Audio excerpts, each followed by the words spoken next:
I'm down here in Washington, D.C. with a New York City firefighter with FDNY. We're here at Rescue the Republic. Tell us about why you came down for this. Okay, my name is Sal Maida. I'm a 16-year vet with the FDNY, wrongfully terminated for refusing to receive the COVID-19 vaccine. The question why I am here should be self-evident. We are here because we are in risk of losing our country. And what I mean by our country, I mean our freedom. What makes the United States unique from any other country is what it was founded on, and that is individual rights. And those individual rights guarantee the rights of everyone that is a citizen of this nation. I wasn't born in America, I was born in Italy. But even so, I love this country so much that I identify as an American. Because what you find here in this country, you can find nowhere else. That is why it has become the greatest country in history. So what has your experience been? You're still out of work. Yes. My experience has been that from the onset, it appears that more and more people are being awakened to what is going on. I think trust in government is important, but at the same time, we have to remember that we have to question things that don't seem to make sense. And one of those things is when we're being asked to do something, to introduce something into our persons, which in fact is a violation of one's individual right, one's individual property, because there's no property more important than our person. And so that's what I think there's been a sort of a pushback in respect to how, yes, this has been a trying time, but at the same time, it's also been a time where people have become more aware of what's been going on around them. They need to be careful not to capitulate to things that may be harmful to their person, their family, and the very things that this country has stood for over 200 years. You're saying that people have become more aware, but I think that there are a lot of people who aren't aware that there are still people who have not been reinstated, right, who lost their jobs under vaccine mandates, yes, under New York City's vaccine mandates, which were particularly egregious, strict, and yes, yes, draconian.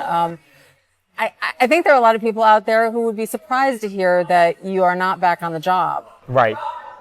Yes, it's true that there are a lot of people that don't know that there's those of us that are still not working. What I mean by aware is that they understand that they should probably get more involved. Now, that they don't know that I'm back at work is one aspect of it. What's more important to me is that they understand that they need to get involved. Like what happened only happened because we allowed it to happen.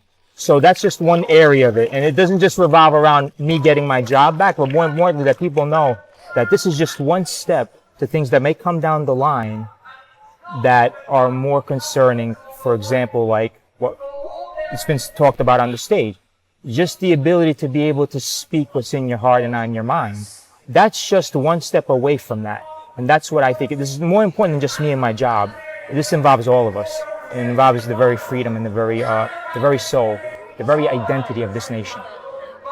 How have you been though? It's been a long time, right? The mandates came down in the fall of 2021. 2021, yes. Yeah. February of 2021 in New York City. And were you here for the Defeat the Mandates event in Washington D.C.? That was in early 2022. I was not able to make that rally. No. Okay, because no. that was, so people know, that was the event that preceded this event. I think this event grew out of that. But it's been a long time. How have things been for you and your family? How have you been getting by? Good question. Difficult, but it's part of the process.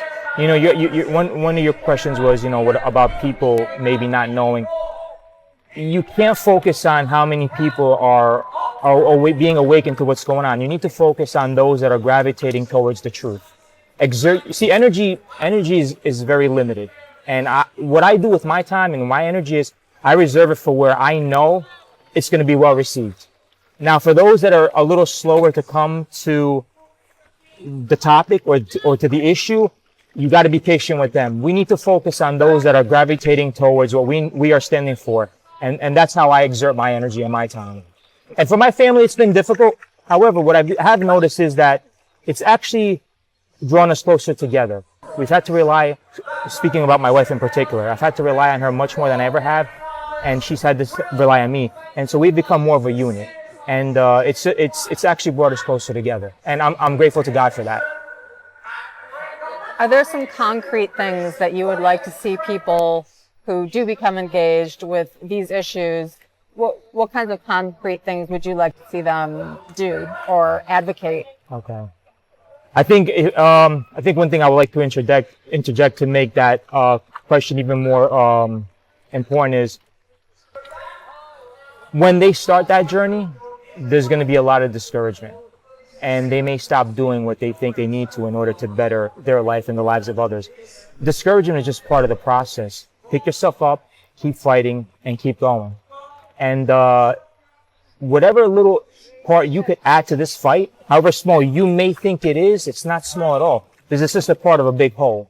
And so my recommendation would be contribute what you can. If you run into trouble, if you get discouraged, if you lose interest, if you're depressed, that's okay. Accept it. That's part of the process. Pick yourself up. Tomorrow's another day. Keep grinding, and you'll see. I think you'll be surprised with the results. Not only the results that you get, but also how you become more of an understanding what it is to be a human being and what it is to put yourself out there for others. All right. Any final word you'd like to say to New Yorkers who aren't here today? Sure. I'll finish by saying that first and foremost, glory to God, because He's the one that's kept me really grounded in all this. It's my faith in particular. I'm a practicing Roman Catholic. That's really kept me grounded. What I would like to say is that this really is the greatest country in the world, and if we don't fight for it, we're going to lose it. We all have an obligation as citizens to preserve the torch that's passed down to us from our forefathers. And we have an obligation to pass it on to those that come after us. And thank you for the interview. All right, thank you. All right.